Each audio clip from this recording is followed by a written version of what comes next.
ವಿದ್ಯಾರ್ಥಿಗಳಿಗೆ ಎಜು ಆಲ್ರೌಂಡರ್ ಚಾನಲ್ಗೆ ಸ್ವಾಗತ.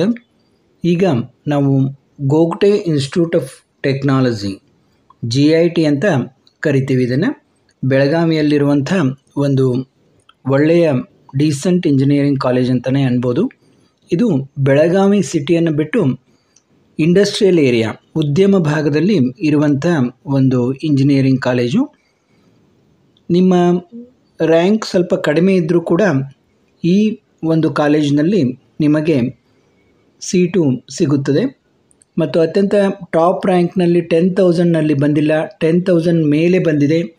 ಆದರೂ ಕೂಡ ನನಗೆ ಕಂಪ್ಯೂಟರ್ ಸೈನ್ಸ್ ಬೇಕು ಅಂತಂದರೆ ಇದೊಂದು ಒಳ್ಳೆಯ ಚಾಯ್ಸ್ ಅಂತಲೇ ಹೇಳ್ಬೋದು. 12,020 ಹೀಗೆ ಕಟ್ ಆಫ್ ಬಂದಿತ್ತು ಲಾಸ್ಟ್ ಇಯರು ಕಂಪ್ಯೂಟರ್ ಸೈನ್ಸ್ದು. ಆ ರೇಂಜ್ನಲ್ಲಿ ಇರುವಂಥವ್ರಿಗೆ ಇದು ಆಪ್ಷನ್ ಎಂಟ್ರಿಯಲ್ಲಿ ಅತ್ಯಂತ ಒಂದು ಒಳ್ಳೆಯ ಚಾಯ್ಸ್ ಆಗಿರ್ತದೆ.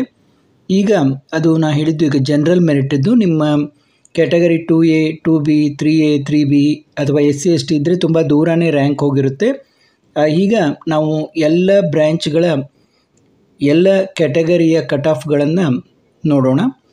ಇದರಿಂದ ನಿಮ್ಮ ಆಪ್ಷನ್ ಎಂಟ್ರಿಯಲ್ಲಿ ನಿಮಗೆ ಪ್ಲ್ಯಾನ್ ಮಾಡಲಿಕ್ಕೆ ತುಂಬ ಅನುಕೂಲ ಆಗುತ್ತೆ. ನೋಡಿ, ಮೊದಲಿಗೆ ನೀವು ಕಾಲೇಜ್ ಕೋಡನ್ನು ತಿಳ್ಕೋಬೇಕು. ಏಕೆಂದರೆ ಆಪ್ಷನ್ ಎಂಟ್ರಿ ಆಗೋಬೇಕಾದ್ರೆ ಹಾಕುವಾಗ ಕೆಲವು ಕಾಲೇಜುಗಳ ಹೆಸರು ಸಿಮಿಲರ್ ಆಗಿ ಸೇಮ್ ಇರ್ತವೆ. ಆದ ಕಾರಣ ನೀವು ಕಾಲೇಜ್ ಕೋಡನ್ನು ತಿಳ್ಕೋಬೇಕು. ಇದು ನೋಡಿ E037 ಇದು college code. KLS Gogte institute of technology Belagavi code E037 ಆಗಿದೆ. ಈಗ ಮೊದಲಿಗೆ ನಾವು ಜನರಲ್ ಮೆರಿಟ್ ಇದ್ದ ಕಟ್ ಆಫ್ಗಳನ್ನು ನೋಡೋಣ. ನೋಡಿ, ಏರೋನಾಟಿಕಲ್ ಇಂಜಿನಿಯರಿಂಗ್ 77,748 ಏರೋನಾಟಿಕಲ್ ಇಂಜಿನಿಯರಿಂಗ್ನಲ್ಲಿ, ಮತ್ತು AIML ಕಟ್ ಆಫ್ ಎಷ್ಟಿದೆ ಅಂತಂದರೆ 18,858 ಇದು CS AIML ಕಟ್ ಆಫ್. ಇನ್ನು ಸಿವಿಲ್ ಇದ್ದಂತೂ ತುಂಬ ದೂರನೇ ಹೋಗಿದೆ. 2,72,590 ನೋಡಿ, 2,72,590ವರೆಗೆ ಬಂದರೂ ಕೂಡ ಸಿವಿಲ್ ಸಿಕ್ಕಿದೆ. ಇನ್ನು ಕಂಪ್ಯೂಟರ್ ಸೈನ್ಸ್ ಜನರಲ್ ಮೆರಿಟ್ ನಾನು ಈಗಾಗಲೇ ಹೇಳಿದಾಗೆ 12,020 ಇದೆ. ಇನ್ನು ಎಲೆಕ್ಟ್ರಾನಿಕ್ಸ್ ನೋಡಿ 23,135 ಇದೆ. 23,135 ಇದೆ ಎಲೆಕ್ಟ್ರಾನಿಕ್ಸ್. ಇನ್ನು ಎಲೆಕ್ಟ್ರಿಕಲ್ ನೋಡಿ, ಎಲೆಕ್ಟ್ರಿಕಲ್ 44,864 ಇದೆ. 44,864 ಎಲೆಕ್ಟ್ರಿಕಲ್ ಇದೆ. ಇನ್ನು ಇನ್ಫಾರ್ಮೇಷನ್ ಸೈನ್ಸ್ IS 20,490 ಇದೆ. IS 20,490 ಇದೆ. ಇನ್ನು ಮೆಕ್ಯಾನಿಕಲ್ ಕೂಡ ತುಂಬಾ ದೂರ ಹೋಗಿದೆ, 91,342 ಇದೆ. ಇವೆಲ್ಲ ಜನರಲ್ ಮೆರಿಟ್ಗೆ. ಒಂದು ವೇಳೆ ನಿಮ್ಮ ಕ್ಯಾಟಗರಿ ಇದ್ದರೆ ಇನ್ನೂ ದೂರ ರ್ಯಾಂಕಿಂಗ್ ಹೋಗಿರ್ತವೆ. ಈಗ ನೋಡಿ 1G ಇಲ್ಲಿ 36,272, ಕಂಪ್ಯೂಟರ್ 17,063, ಎಲೆಕ್ಟ್ರಾನಿಕ್ಸ್ 35,951, ಎಲೆಕ್ಟ್ರಿಕಲ್ 1,48,000 ಇದೆ. ಇನ್ನು ಇನ್ಫಾರ್ಮೇಷನ್ ಸೈನ್ಸ್ ನೋಡಿ 26,138 ಇದೆ. ಮೆಕ್ಯಾನಿಕಲ್ ಅಂತೂ 1,38,000 ಇದೆ. ಒಂದು ವೇಳೆ ನಿಮ್ಮದು 2A ಕ್ಯಾಟಗರಿ ಆಗಿದ್ದರೆ ನೋಡಿ, ಇಲ್ಲಿ ಏರೋನಾಟಿಕಲ್ ಇಂಜಿನಿಯರಿಂಗ್ 1,20,850 ಇದೆ. AIML 27,567 ಇದೆ. ಕಂಪ್ಯೂಟರ್ಸ್ 17,132 ಇದೆ. ಎಲೆಕ್ಟ್ರಾನಿಕ್ಸ್ 36,782 ಇದೆ. ಎಲೆಕ್ಟ್ರಿಕಲ್ 59,075 ಇದೆ. ಇನ್ಫಾರ್ಮೇಷನ್ ಸೈನ್ಸ್ 28,427 ಇದೆ. ಇನ್ನು ಮೆಕ್ಯಾನಿಕಲ್ ಅಂತೂ 1,93,000 ಮೇಲೆ ಹೋಗಿದೆ. ಇನ್ನು 2B ಇದ್ದರೆ ಏರೋನಾಟಿಕಲ್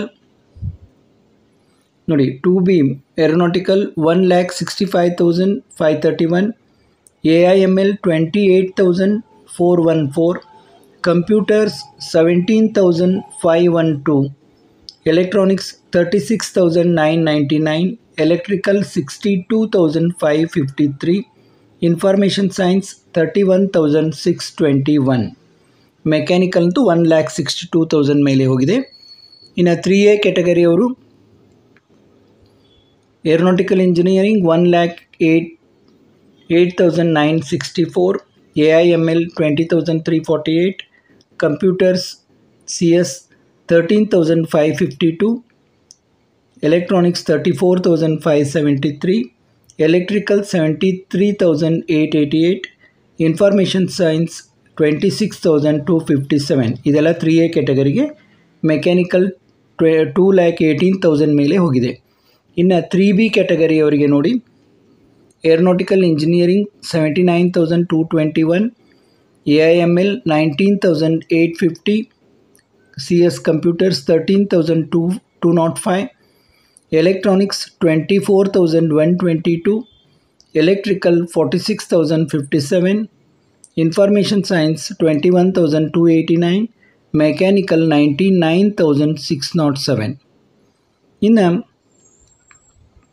ನಿಮಗೆ ಗೊತ್ತಿರೋ ಹಾಗೆ SC ಕ್ಯಾಟಗರಿ ಅಂತ ತುಂಬ ದೂರ ರ್ಯಾಂಕ್ ಇದ್ದರೂ ಕೂಡ ಸೀಟು ಸಿಗುತ್ತೆ ನೋಡಿ. ಏರೋನಾಟಿಕಲ್ ಇಂಜಿನಿಯರಿಂಗ್ ಅಂತ 2,64,000 ಇದೆ, AIML 54,000 ಮೇಲೆ ಇದೆ, ಕಂಪ್ಯೂಟರ್ಸ್ CS 39,000 ಮೇಲೆ ಇದೆ, ಎಲೆಕ್ಟ್ರಾನಿಕ್ಸ್ 77,000 ದಾಟಿದೆ, ಎಲೆಕ್ಟ್ರಿಕಲ್ 1,14,000 ಮೇಲೆ ಇದೆ, ಇನ್ಫಾರ್ಮೇಷನ್ ಸೈನ್ಸ್ 88,000 ಮೇಲೆ ಇದೆ, ಮೆಕ್ಯಾನಿಕಲ್ 2,46,000 ದಾಟಿದೆ. ಇನ್ನು ST ಕ್ಯಾಟಗರಿದು ಏರೋನಾಟಿಕಲ್ 1,56,000 ಇದೆ, AIML 49,667 ಇದೆ. ಇನ್ನು ಕಂಪ್ಯೂಟರ್ಸ್ ನೋಡಿ, ST ಕ್ಯಾಟಗರಿಗೆ 67,055 ಇದೆ, 67,055 CS ಕಂಪ್ಯೂಟರ್ಸ್ ST ಕ್ಯಾಟಗರಿಯವರಿಗೆ. ಇನ್ನು ಎಲೆಕ್ಟ್ರಾನಿಕ್ಸ್ 85,608. ಇನ್ನು ಎಲೆಕ್ಟ್ರಿಕಲ್ 2,11,801. ಇನ್ಫಾರ್ಮೇಷನ್ ಸೈನ್ಸ್ ನೋಡಿ, IS ಕೂಡ 98,921 ST ಕ್ಯಾಟಗರಿಯವರಿಗೆ. ಇನ್ನು ಮೆಕ್ಯಾನಿಕಲ್ ಅಂತ 2,66,000 ಮೇಲೆ ಇದೆ. ಈ ರೀತಿ ರ್ಯಾಂಕುಗಳು ತುಂಬ ದೂರ ಇದ್ದರೂ ಕೂಡ SC ST ಕ್ಯಾಟಗರಿಯವರಿಗಂತೂ ಆರಾಮಾಗಿ ಸೀಟುಗಳು ಸಿಗ್ತವೆ. ಇಲ್ಲಿವರೆಗೆ ನಾವು KLS Gogte institute of technology ಬೆಳಗಾವಿದ ಒಂದು ಇದನ್ನು ನೋಡಿದೆವು, ಕಟ್ ಆಫನ್ನು ನೋಡಿದೆವು. ಇದೇ ರೀತಿ ನಾವು ಎಲ್ಲ ಕಾಲೇಜುಗಳ ಕಟ್ ಆಫ್ಗಳನ್ನು ಮಾಡ್ತಾಯಿದ್ದು ತಪ್ಪದೆ ನೋಡಿ, ಮತ್ತು KCET ಕೌನ್ಸ್ಲಿಂಗ್ ಬಗ್ಗೆ, ಆಪ್ಷನ್ ಎಂಟ್ರಿ ಬಗ್ಗೆ, ಹೀಗೆ ನಿಮಗೆ ಅನುಕೂಲವಾಗುವ ವಿವಿಧ ವಿಡಿಯೋಗಳನ್ನು ನಾವು ಮಾಡ್ತಾಯಿದ್ದು. ನಿಮ್ಮ ಯಾವುದೇ ಸಂದೇಹಗಳು, ಪ್ರಶ್ನೆಗಳು ಇದ್ದರೆ ಕಾಮೆಂಟ್ನಲ್ಲಿ ಕೇಳಿ, ಅದಕ್ಕೆ ನಾವು ಉತ್ತರವನ್ನು ನೀಡ್ತೀವಿ. ಈ ವಿಡಿಯೋಗಳನ್ನು ನಿಮ್ಮ ಗೆಳೆಯರೊಂದಿಗೆ ಶೇರ್ ಮಾಡಿ. ಮತ್ತೆ ಮುಂದಿನ ವಿಡಿಯೋದೊಂದಿಗೆ ಭೇಟಿಯಾಗೋಣ. ನಿಮಗೆ ಯಾವುದಾದ್ರೂ ಕಾಲೇಜಿನ ಬಗ್ಗೆ ತಿಳಿಯುವುದಿದ್ದರೆ ಅದನ್ನು ಕಾಮೆಂಟ್ನಲ್ಲಿ ತಿಳಿಸಿ, ಅದರ ಬಗ್ಗೆ ಕೂಡ ನಾವು ವಿಡಿಯೋವನ್ನು ಮಾಡ್ತೀವಿ. ಮತ್ತೆ ಮುಂದಿನ ವಿಡಿಯೋದೊಂದಿಗೆ ಭೇಟಿಯಾಗೋಣ.